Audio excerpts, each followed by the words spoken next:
It is time again for the spring and summer series. I am so excited. This is literally my favorite time of year. Today we turn our boring foyer into a Greek inspired courtyard. I am so excited about this project. Let's get started.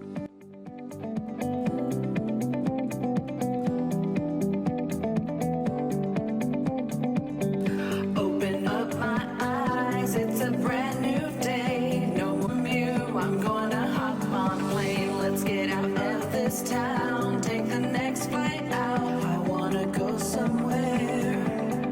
Europe, Europe, Europe, Europe. Let's go to Europe, Europe. So guys, this entryway just needed some TLC. I mean, it was just worn down. I mean, I really think the wall on the left-hand side here is probably going to fall down at some point. Anywho, I'm going to work with what I got, tackle this mess today. The first thing I wanted to do, and I don't know if you guys ever do this, if you want to do a project but you don't know exactly how or what you're going to do with the project, that's sort of what this evolved from. So I had come across like this scrap trellis uh, from my brother-in-law, and he's like, hey, you need this? I'm like, yeah, I'll find a purpose for it. And I did. So yes, I am hot gluing that up there. I figured if it stays, great. If it doesn't, whatever. It's what I had to work with at the time. And you know, this way also it can be torn down pretty easily, really without damaging the wall. So this was a super fun little project, and it actually did not take that long. I thought it was going to take so much longer. Hey, it turned out so cute. I really did like it. And where I was going to go from here, I had no idea.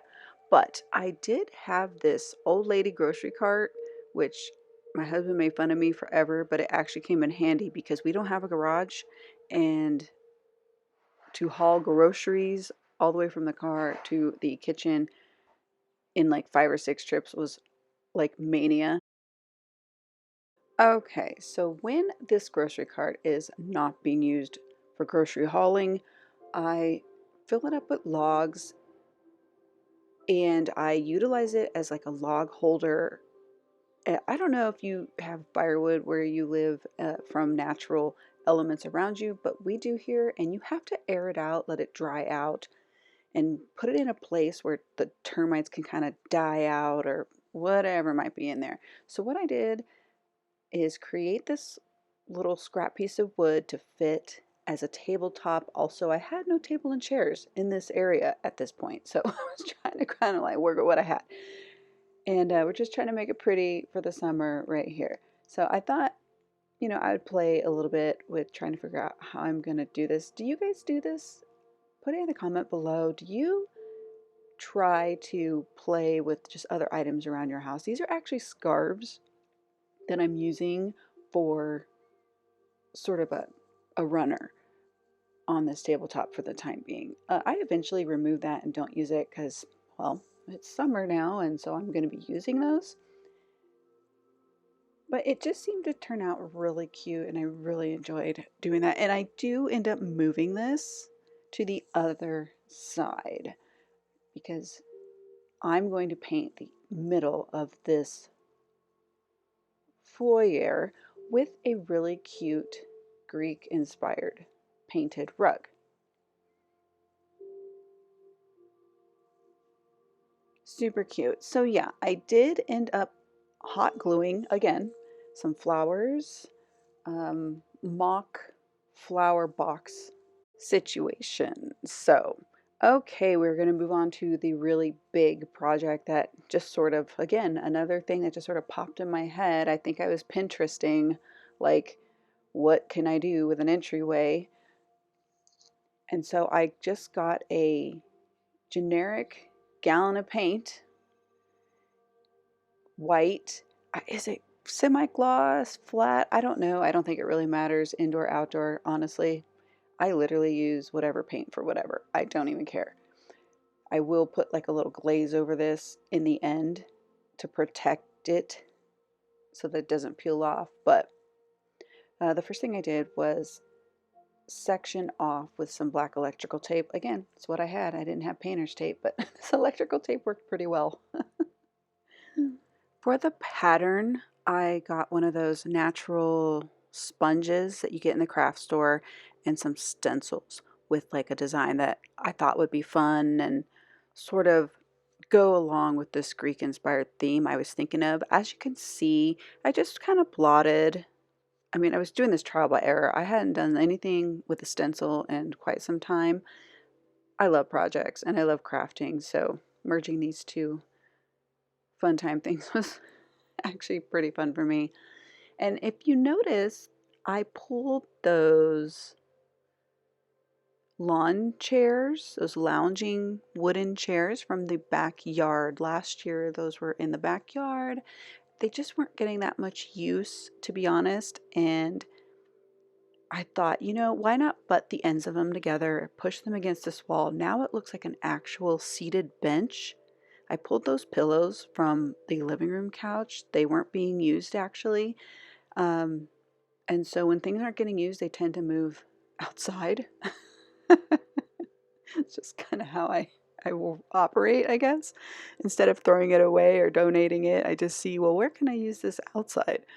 So that's kind of how that went down. And it turned out to look really, really cute. And once, after I got the benches butted together, the pillows out there, the trellis is up, it just really started coming together. And I'm going, oh, wow, this would look so cute with a painted rug. So as you can see, that's what we did here. This was a really fun project, but it was a weekend project. It definitely took a few days because you have to let the paint dry, and you couldn't really blot as heavily or lightly as you wanted to. You had to go with the process and take your time because rushing this was not going to be ideal. And what a great alternative to buying like a $75 outdoor rug or $200 outdoor rug, right? Like this whole project total cost, oh gosh, between the paint and the sponge, I mean, it could have been more than $30, $40. I already had a lot of these paints on hand, so I didn't have to go out and buy them. But I mean, worst case, if you had to go out and buy these materials to make this happen, I don't think it would cost more than $30, $40. And for a weekend project, that's like pretty great. I will say I did have to rinse the stencils and let them air dry every row, I would say, because the paint started collecting up on the stencils itself and it would start to blur the stencil lines underneath, like the paint would sneak in underneath the stencil cutout. So little tip there, just make sure you kind of rinse them out periodically and let them air dry, which yeah, it makes it take longer, but it was actually at the end of the day like looked much more professionally done. I mean, I can't tell you how many times people like, you actually did this yourself? Like it looks like somebody, like I paid somebody, but I'm Poe, so I don't I prefer to try and do stuff myself.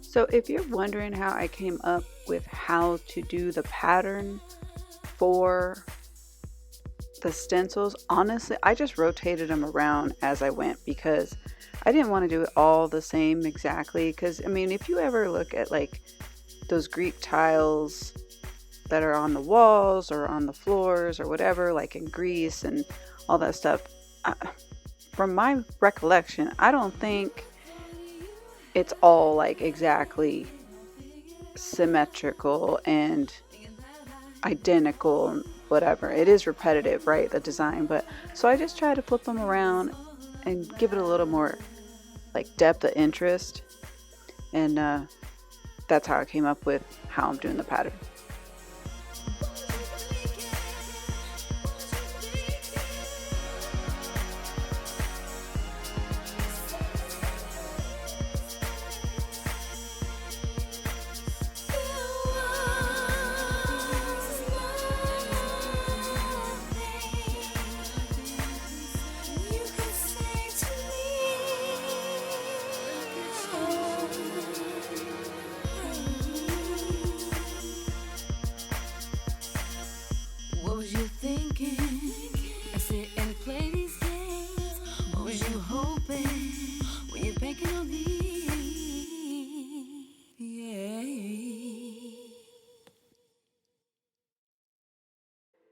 And I am so happy with how this rug turned out. I did not think it was going to turn out this good.